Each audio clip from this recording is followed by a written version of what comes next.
संजोग love story भाग 5। सूर्या के जाते ही अनुष्का की दादी ने उस पर आरोप लगाना शुरू कर दिया। सोनल जी अनुष्का को लेकर अंदर की तरफ बढ़ गई। तभी ओमकार जी लड़खड़ाकर गिर पड़े। पापा कहकर अनुष्का दौड़ी। गांव में केवल प्राथमिक स्वास्थ्य केंद्र था। विकास जल्दी से वहां की नर्स को बुला लाया। उसने चेक किया। इन्हें दिल का दौरा पड़ा है, जल्दी शहर ले जाए बोलकर वह कुछ प्राथमिक उपचार करने लगे। मधु के पापा और उनका भाई विकास गाड़ी की व्यवस्था करने लगे। वही सोनाल जी ओमकार जी के हाथ पैर में मालिश करने लगी। तुम दोनों शहर वापस चले जाना, ओमकार जी ने बड़ी कठिनाई से कहा। फिर इशारे से अनुष्का को बुलाकर बोले, हिम्मत मत हारना, जो हुआ उससे भूलकर अच्छे से पढ़ाई करना। आपको कुछ भी नहीं होगा, हम जल्दी ही हॉस्पिटल चलेंगे। अनुष्का ने उनका सिर अपनी गोद में रखते हुए कहा। मेरी बच्ची, उन्होंने बहुत धीरे से कहा और अपनी आंखें बंद कर ली। उनकी सांसें बहुत धीरे धीरे चल रही थी। मधु के पापा और विकास की गाड़ी की व्यवस्था करके आए। वह ओमकार जी को उठाने लगे, पर ओमकार जी ने मधु के पापा का हाथ पकड़ लिया। मेरे बाद अनुष्का और उनकी माँ को शहर ले जाए, अमित से कहना, कहकर उन्होंने आंखें बंद कर ली। तुझे कुछ नहीं होगा, विकास जल्दी कर, अपने चाचा को उठा। मधु के पापा विकास को आवाज़ लगाकर बोले, तब तक कि ओमकार जी की सांसें छोड़ दी। अनुष्का और सोनल जी का रो रो कर बुरा हाल हो रहा था। अनुष्का के चाचा अमित को खबर कर दी थी। रात अधिक होने के कारण गांव वाले अपने घर चले गए थे। मधु और अनुष्का का घर लगा हुआ था, वही बस चले गए थे। अम्मा दादी कहाँ है? मधु ने आकर अपनी अम्मा से पूछा, जो सोनल जी को संभालती बैठी थी। अंदर कमरे में होगी। यहाँ के चक्कर में मैंने दरवाज़ा बाहर से बंद कर दिया था। जा दरवाज़ा खोलकर उसे बाहर ले आ, मधु की मम्मी बोली तो वह अंदर चली गई थी। अम्मा दादी कमरे में नहीं है। थोड़ी ही देर में मधु ने आकर कहा, रुको मैं देखती हूँ बोलकर मधु की अम्मी उठकर कमरे में चली गई। कहाँ गई होगी? दरवाज़ा खोलते हुए मधु की मम्मी बोली। तभी विकास वहाँ से निकला। ये दरवाज़ा पता नहीं किसने बाहर से बंद कर दिया था।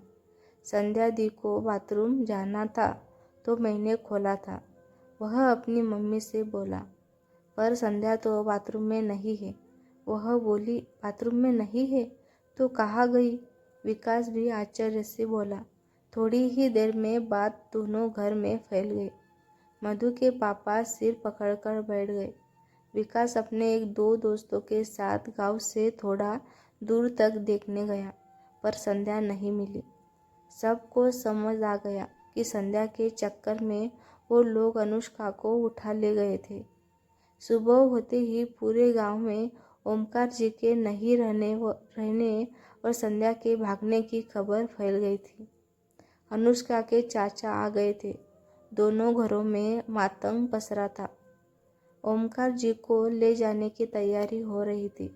अनुष्का और उनकी मम्मी एक कोने में बैठी थी। ओमकार जी को देखते रही थी। एक दिन में ही उनकी पूरी दुनिया उजड़ गई थी। ओमकार जी की अर्थी जब निकली तो अनुष्का और सोनल जी की चिक्कार से पूरा घर कांप गया। सबकी आंखें नम हो गई थी। जाने वाले चले जाते हैं, पर जो उनके पीछे रह जाते हैं, दर्द और तकलीफ उन्हें ही सहनी होती है। सोनल जी और अनुष्का का यही हाल था। उन्हें अब पूरी जिंदगी यह सब सहना था। 2 महीने होने को आए थे। सोनल जी और अनुष्का को गांव में रहते अनुष्का का एग्ज़ाम होने वाला था। इसीलिए एक दिन उन्होंने उसके चाचा को फ़ोन किया। वो आकर उन्हें ले गए। अनुष्का के एग्ज़ाम ख़त्म होते ही उनके चाचा उन्हें अपने साथ उस कैंप से शहर से आए और अनुष्का का एडमिशन एक अच्छे से स्कूल में करवा दिया। सोनल जी को भी ये स्कूल में नौकरी मिल गई तो उन्होंने 2 रूम का एक छोटा सा घर किराए पर ले लिया। अनुष्का मन लगाकर पढ़ाई कर रही थी, पर जब अनुष्का की चंचलता और अल्लड़पन ने गंभीरता का रूप ले लिया था। अनुष्का डॉक्टर बनना चाहती थी, पर अब उनकी मम्मी उनकी पढ़ाई का खर्चा नहीं उठा सकती थी। इसीलिए अनुष्का ने अपनी इच्छा किसी से नहीं बताई और बीएससी के लिए कॉलेज में एडमिशन ले लिया। अनुष्का को वैसे तो उनके चाचा के शहर में आए करीब 10 महीने हो रहे थे, पर वह उस जगह के बारे में बहुत ज़्यादा नहीं जानती थी। आज उसके कॉलेज का पहला दिन था। सुबह के 8 बजे ही सोनल जी ने चाय नाश्ता बना लिया था।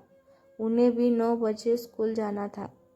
श्री बेटा दरवाज़ा खोल देख तो कौन आया है। सोनल जी ने तैयार होती अनुष्का से डोरबेल की आवाज़ सुनाकर कहा, चाचा जी आप आइए अंदर। अनुष्का दरवाजे से हटते हुए बोली, कैसी हो तुम लोग, सब ठीक है?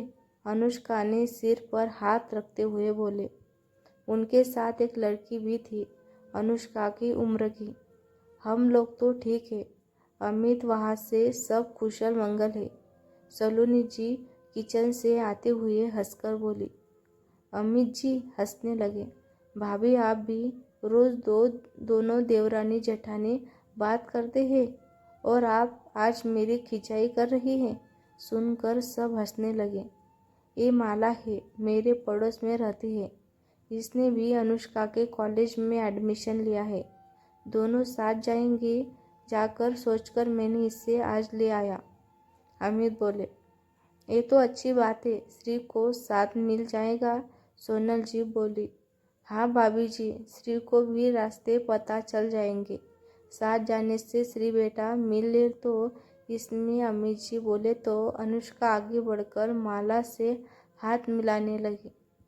थोड़ी ही देर में दोनों पक्की सहेली बन गई थी। अमित ने उससे आज कॉलेज छोड़ दिया था। इतनी बड़ी बिल्डिंग, अनुष्का ने अपना सिर ऊपर करके कहा। हाँ, ये यहाँ का बेस्ट कॉलेज है। माला उससे अंदर ले जाते हुए बोली। अनुष्का को थोड़ी सी घबराहट हो रही थी। दोनों ने क्लास पता नहीं और जानने लगी। नया एडमिशन फर्स्ट ईयर ने एक लड़के ने पास आकर कहा, तो अनुष्का और माला दोनों उसको देखने लगी। हाँ है तो, आपसे मतलब? माला घूर कर बोली। ओके, किस सब्जेक्ट में, क्यों बताए? पढ़ाएंगे आप? इस बार माला ने जोर से कहा और अनुष्का का हाथ पकड़कर चलने लगी। वो लड़का दौड़ कर आया। मेरा नाम मानव है, मैंने यहाँ बीएससी में एडमिशन लिया है। माला ने उसको इग्नोर किया। वो क्लास में चली गई। आज दूसरा ही दिन था, बहुत कम लोग आए थे। माला और अनुष्का जाकर आगे की सीट पर बैठ गई। मानव भी आकर थोड़ी दूर में उनके पीछे ही बैठ गया। तुमने उससे ठीक से बात क्यों नहीं की? अनुष्का ने माला से कहा। ये शहर है अनु, यहाँ लड़के ऐसे ही होते हैं। पहले बात करेंगे, फिर दोस्ती, फिर लड़कियों को अपने जाल में फंसा कर उनका फ़ायदा उठाते हैं। तू अभी इनको नहीं जानती, माला ने उसे थोड़ा डराते हुए कहा। तो अनुष्का ने चोर नज़र से मानव की तरफ देखा, जो उन दोनों की तरफ की देख रहा था। उसने डर के जल्दी से नज़ारे सामने कर लिए। थोड़ी देर में प्रोफेसर आ गए। स्टूडेंट कम थे, इसीलिए वो जल्दी ही चले गए। अनुष्का और माला क्लास से निकलकर थोड़ी देर कॉलेज देखती रही। लाइब्रेरी और कैंटीन वगैरह देखकर वो दोनों 2 बजे बाहर निकल। उनके कॉलेज के सामने रोड के दूसरी तरफ चाय की दुकान, रेस्टोरेंट और भी कुछ दुकानें थीं। अनुष्का उनको देखते हुए माला के साथ चलने लगी। तभी बिना साइलेंसर की बुलेट की आवाज़ आने लगती है। माला तुरंत ही अनुष्का का हाथ पकड़कर एक किनारे खड़ी हो जाती है। अनुष्का आश्चर्य से माला को देखती, जो आवाज़ की तरफ ही देख रही थी। अनुष्का भी उसी तरफ देखने लगी है। कोई बुलेट चलाते चला जा रहा था। उनके पीछे खुली जीप में कुछ लड़के आ रहे थे। कुछ ही मिनट में गाड़ी उनके सामने से निकलकर चाय की दुकान पर रुकती है।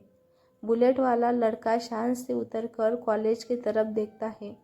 वह जैसे ही चश्मा उतारता है, सूर्या अनुष्का मन ही मन बोलती है। अचानक उसके हाथ अपने सर पर चले जाते हैं। दोस्तों, मिलते हैं अगले भाग में। ये वीडियो आपको कैसा लगा कमेंट करके ज़रूर बताना। धन्यवाद।